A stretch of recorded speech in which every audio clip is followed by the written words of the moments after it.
Emma Jane joined our school just about 18 months ago, having spent her nursery education at Cedar School in Southampton. And she's got cerebral palsy, which affects her lower limbs, and she's got some visual impairment and needs considerable help with the physical elements, and needs a lot of one-to-one support to enable her to access the curriculum. She's in my class and I know her quite well. Once when we were in the adventure playground, we were playing over there, and Emma Jane was the queen and we were both princesses and Matthew was the king.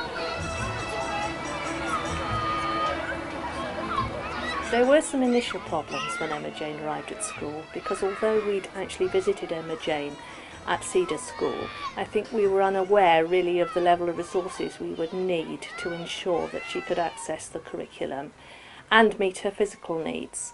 When she arrived, we didn't have disabled toilet facilities, and we had to wait 3 or 4 months before they were built. So that caused us quite a few problems in the early days. Our staff were not adequately trained.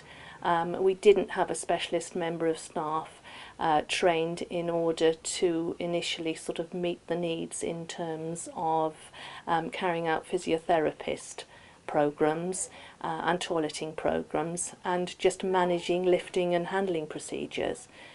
We have been very fortunate in that training has been provided through Cedar School and through our liaison with physiotherapists and occupational therapists, but it actually was quite a challenge in the early days. Now, we've just talked about this metal. What do you think it is? Brass. No. Oh no! Copper. Emma Jane, before she came to the school, she was going to Cedar School, a special school the other side of town, where she was there in her nursery class. We didn't have that many choices of schools, as far as I knew, but we were lucky that this was the first one that I saw we liked, and we managed to get her in. I like playing different games every day, but sometimes I play the same game. Writing,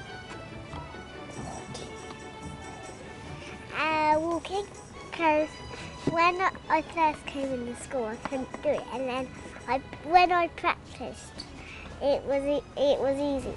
Emma Jane's made enormous progress since she's been here. She actually did come to the school and she wasn't toilet trained. She now is fully toilet trained and can access the toilet with some help, but largely independently.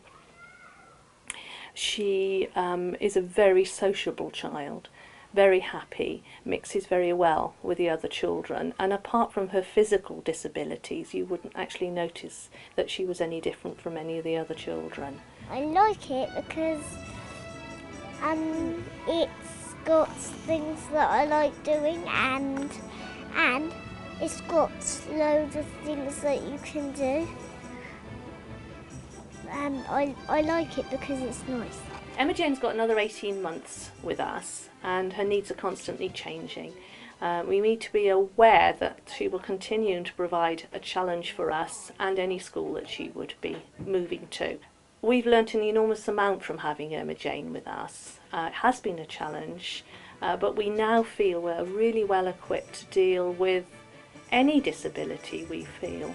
And I think the most important thing that we've learned is that we must constantly be adaptable, and that despite the challenges, it's been very rewarding and incredibly worthwhile.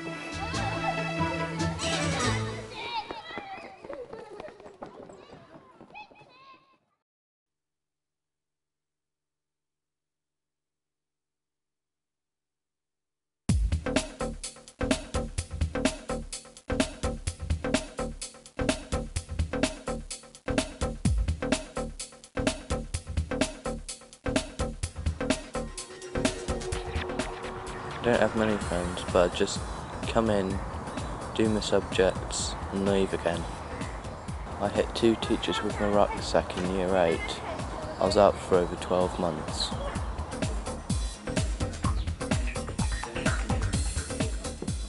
Andrew joined us from Northern Primary School in year 7. which was the same time as I started the school here.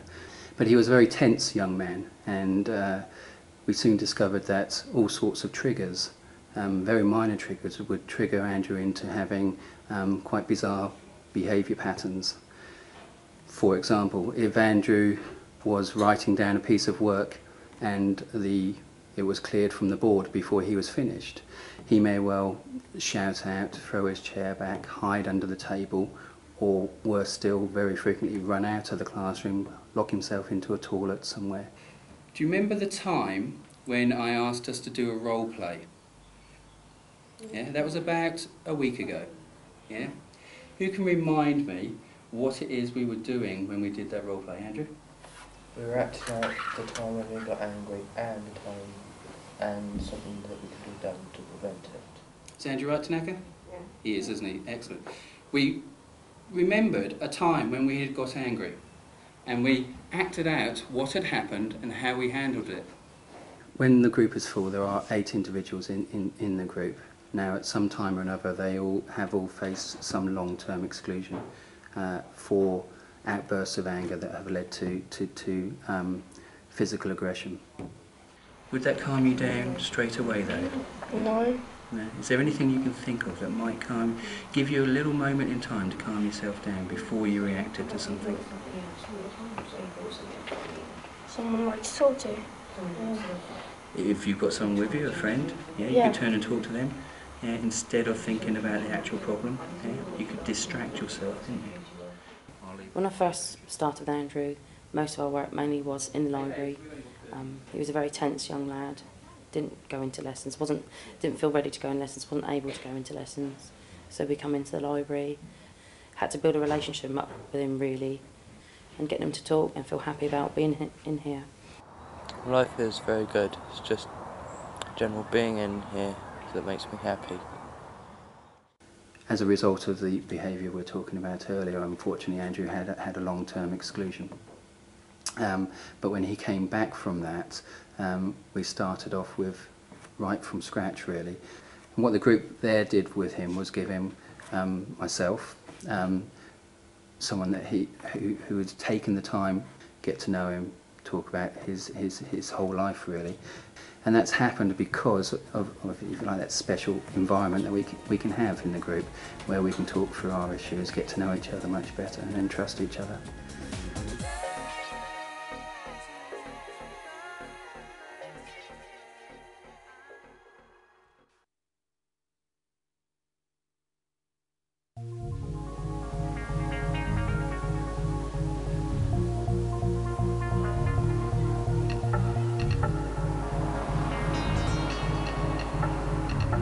I'm Anne Langer and I'm head teacher of Bitten Park Junior School,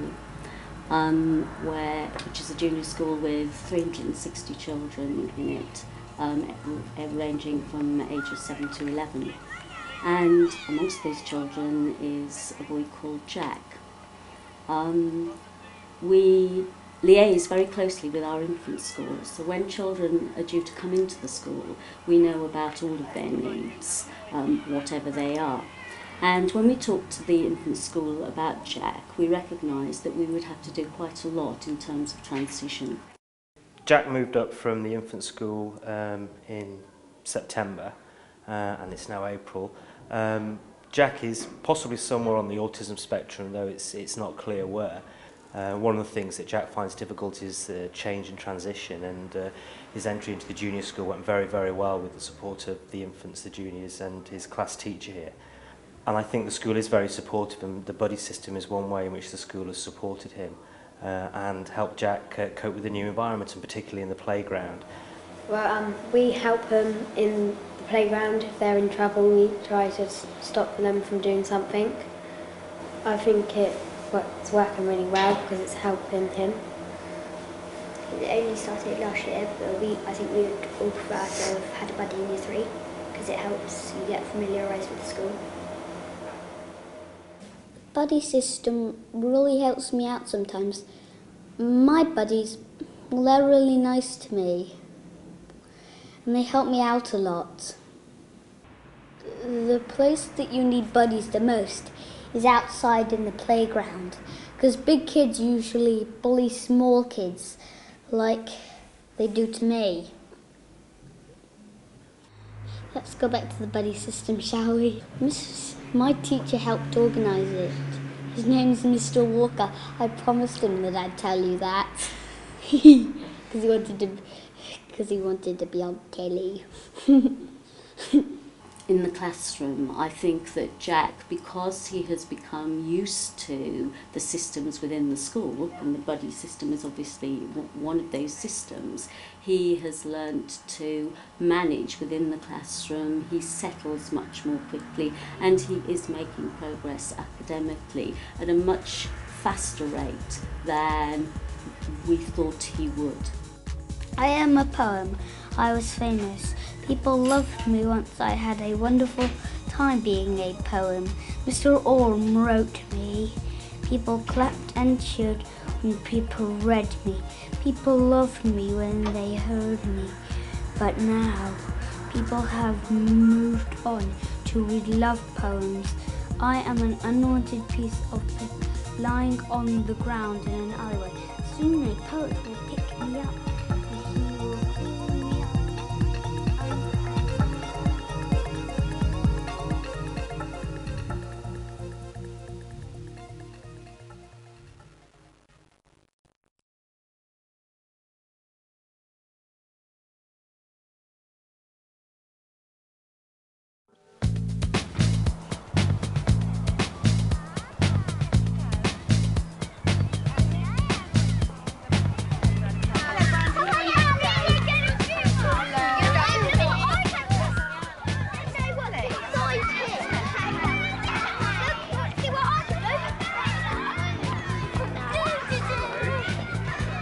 My name is Lorraine Englefield.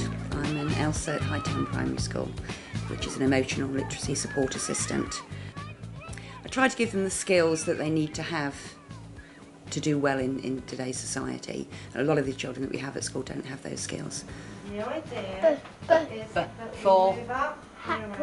for Brandon. And Billy. And Billy, good boy, yes, B for Billy. Is it saw? Yeah. It's another S word, isn't it? Saw. Can you hear? Brandon has problems in all areas really of his academic and educational life. He has a speech problem as well, so he's also under the speech therapist. So they do speech and language with him.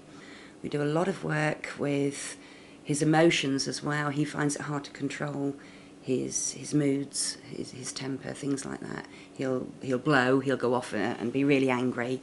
And so we try and give him the strategies to calm down and how to deal with his problems. This is the ELSA room where Tracy and I do work with most of our children. We've got lots and lots of different visual displays, as you can see. Lots of things like that. We've got our sand pit and our water tray. Unfortunately, our water tray is not filled up at the moment, where the children can just come and play in the sand. A lot of the children actually have never even seen or been to the beach, so this is our own little part of our beach area. We've got a comfy corner where some of the children come to us and they're quite distressed for whatever reason. So we sit them in our comfy corner and we can talk quietly to them and they're not disturbing the rest of the things that are going on within the room. If the child can remember one thing, if there's one thing that they remember throughout their life that I've taught them, yeah, it's something that's going to be there forever. It's good. Just so as they can cope with life outside, because some of them are really quite damaged. They really are.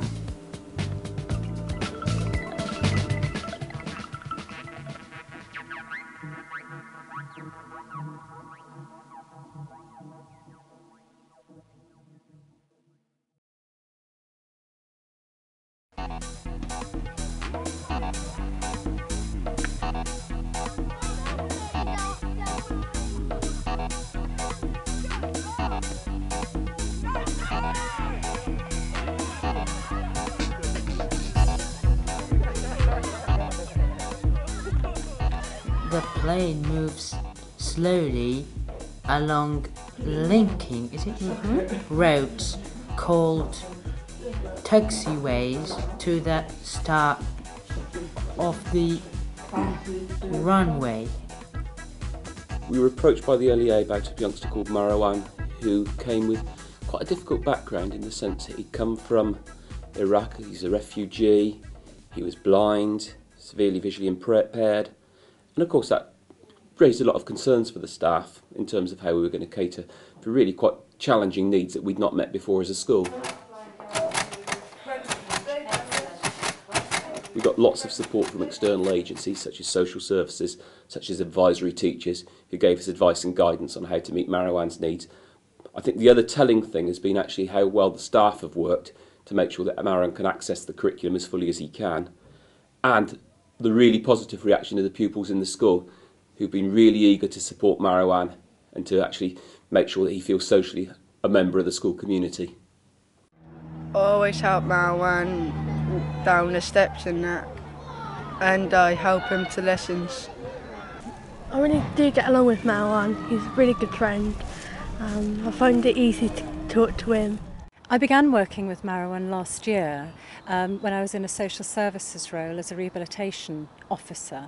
In fact, at that stage I was still at college and I was training as a rehabilitation officer, but I was lucky enough to get the family, the elder brother and Mariwan as part of my caseload, and have been appointed to work one-to-one with Mariwan with particular reference to his Braille teaching, and I'm also in effect teaching him English and general social skills, plus I have to prepare his maths in Braille, and I'm teaching him on the computer to use both dedicated programmes and also to improve his touch typing.